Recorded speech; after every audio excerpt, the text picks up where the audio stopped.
খুব সহজ একটা রেসিপি আজকে আমি তোমাদের সঙ্গে শেয়ার করতে চলেছি। আর সেটা হচ্ছে ছানা আর বাঁধাকপি দিয়ে একটা রেসিপি আমি তোমাদের সঙ্গে আজকে শেয়ার করব, যেটা করতে হয়তো কয়েক মিনিট সময় লাগবে। এতটাই ইজি, কিন্তু খেতে এতটাই ভালো হয়। তো চলো দেখতে থাকো কি তৈরি করছি আজকে আমি ছানা আর বাঁধাকপি দিয়ে। যে বাঁধাকপি রান্নাটা আমি তোমাদের দেখালাম সেটা হচ্ছে ওটার কোনো নাম নেই, ঠিক আছে। আমি ওটা মাঝে মধ্যে ঘরে তৈরি করে থাকি, সব সময় না, মাঝে মধ্যে। সেই জন্য তোমাদের সঙ্গে ভাবলাম আজকে তৈরি করছি, শেয়ার করে নিই। দেখো, একটা শুকনো খোলায় আমি কড়াইতে আমি ভেজে নিচ্ছি একটুখানি গোলমরিচ। খুব সিম্পল রান্না। গোলমরিচ, কয়েকটা গোলমরিচের দানা নিয়ে নিয়েছি আর 4টে শুকনো লঙ্কা নিয়ে নিয়েছি, তাও হয়তো পুরোটা লাগবে না। এটা একটু ড্রাই রোস্ট করে নিয়ে আমরা এটাকে গুঁড়ো করে নেব। লাগবে বাঁধাকপি, একটু বড় করে, যেমন আমরা রোজকার বাঁধাকপির তরকারি খাই সেই রকম না, একটু বড় সাইজের করে বাঁধাকপিটাকে কেটে নিতে হবে। নমস্কার বন্ধুরা, আমি শতাব্দী। তোমরা সবাই কেমন আছো? আশা করি সবাই ভালো আছো, সবাই সুস্থ আছো। এই গরমে একটু নিরামিষ রান্না খেতে খারাপ লাগে না, তাই না? তো আমি যে রান্নাগুলো ডেলি বেসিসে হয় তার মধ্যে থেকে কিছু কিছু তোমাদের সঙ্গে শেয়ার করে দিই, যদি তোমাদের কারোর ভালো লেগে যায়। তো এই মশলাটাকে আমরা কিন্তু পুরোপুরি করব না, একটুখানি ক্রাশ করে নেবো শুধু। দানাটা থাকতে হবে, যেমন শুকনো লঙ্কারও থাকতে হবে তেমনি গোলমরিচেরও থাকতে হবে। রান্নাটা পুরোটাই আমি ভেজিটেবল অয়েলে করব। তা তোমরা যদি চাও তাহলে কিন্তু অন্য কিছু, অন্য কোনো তেল ব্যবহার করতে পারো, সর্ষের তেল বাদে, ঠিক আছে। মশলাটা আমার গুঁড়ো করা হয়ে গেছে, দেখো আধ ভাঙা রয়েছে। আঁচটাকে আমি কমিয়ে দিয়েছি, কমিয়ে দিয়ে এবার ওর মধ্যেই মশলাটাই গুঁড়োটা ফেলে দিলাম। নমস্কার বন্ধুরা, আমি শতাব্দী। তোমরা সবাই কেমন আছো? আশা করি সবাই ভালো আছো, সবাই সুস্থ আছো, আর গরমে রান্না করতে করতে অনেক পরিমাণে জলও খাচ্ছ।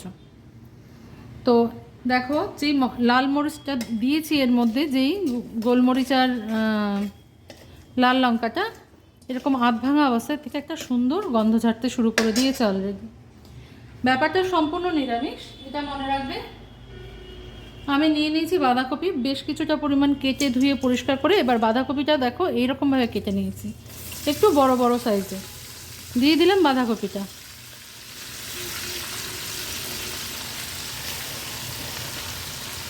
সবসময় একই রকমের বাঁধাকপি খেতে ভাল লাগে না, তার মধ্যে একটু নতুনত্ব আনার চেষ্টা। তবু এটা খেয়ে দেখো, কখনো কখনো রাত্রে রুটি দিয়ে খেতে পারো, খুব ভালো লাগে। খুব সিম্পল একটা রান্না, খুব তাড়াতাড়ি হয়ে যায়।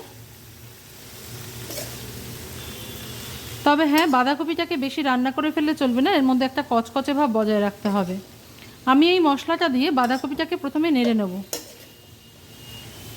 এটাকে তোমাদের এই একটাই কষ্ট যে এটাকে নেড়ে নিতে হবে ভালো করে।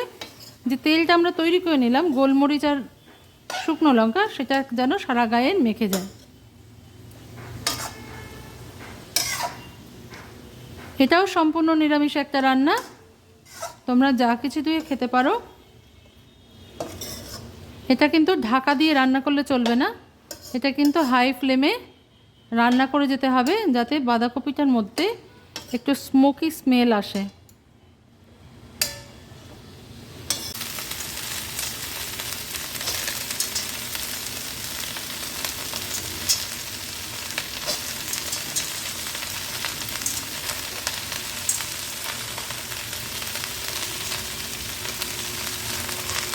বাঁধাকপিটা যেহেতু লম্বা করে কাটা রয়েছে, সেহেতু আমি গাজর আর বিনসটাও ওই রকম করে কেটে নিয়েছি। এখন অফ সিজন চলে আসছে আস্তে আস্তে, তবে সারা বছরই আজকাল বাজারে গাজর বিনস এগুলো কিনতে পাওয়া যায়, বাঁধাকপি। তবে সিজনের জিনিস সিজনে খাওয়াই ভালো বলে মনে হয় আমার। কখনো কখনো মুখ চেঞ্জ করতে হলে তখন খাওয়া যায়। তো এটাকে আমি এবার বারবার নাড়াতে থাকবো। আর অ্যাড করে দেবো এর মধ্যে আরেকটা জিনিস। আমার হাতটা অবশ্যই ভালো করে ধোয়া আছে, কারণ এটা একটা হেলদি হ্যাবিট। তোমাদের আবার বললাম কিনা আমার মনে নেই। কয়েকটা মটরশুঁটি আমি এর মধ্যে অ্যাড করে দিলাম।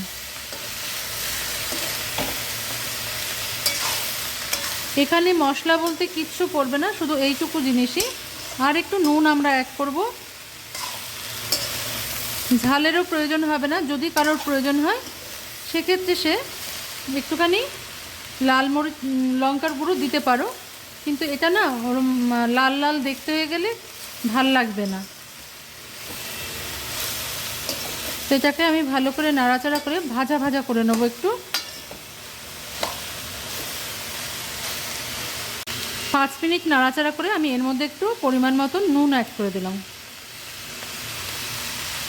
নুনটা অ্যাড করে আমরা ভালো করে আবার নেড়ে দেবো। নেড়ে এবার মিনিট 5 জন্য তোমরা একটু চাপা দিয়ে দেবে, দিয়ে একটু ডাউন করে দেবে যাতে গাজর আর বিনসটা সিদ্ধ হয়ে যায় ভালো করে।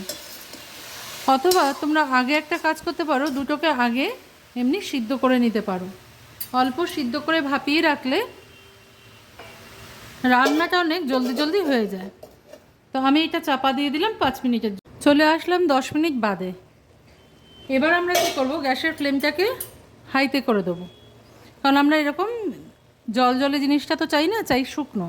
তো আমি দেখো গাজরটাও সিদ্ধ হয়ে গেছে, এদিকে বিনটাও সিদ্ধ হয়ে গেছে, আমি দেখিয়ে দিচ্ছি।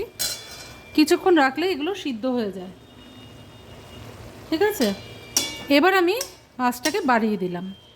বাড়িয়ে দিয়ে এর মধ্যে তোমরা একবার কেউ কখনো ট্রাই করে দেখো ঘরে, মানে বেশি তো কিছু লাগে না, একটু ওই গোলমরিচ আর লঙ্কার গুঁড়ো এই দিয়ে তেলটাকে তৈরি করে নিতে হয়। আমি এবার এর সঙ্গে অ্যাড করে দেবো 1 বাটি ছানা। যেমন ছানা হয় তেমনি করেই তোমরা এটার মধ্যে অ্যাড করে দেবে। আমার এখানে 250 গ্রামের মতন ছানা আছে, তোমরা তোমাদের সবজির পরিমাপটা বুঝে অ্যাড করবে।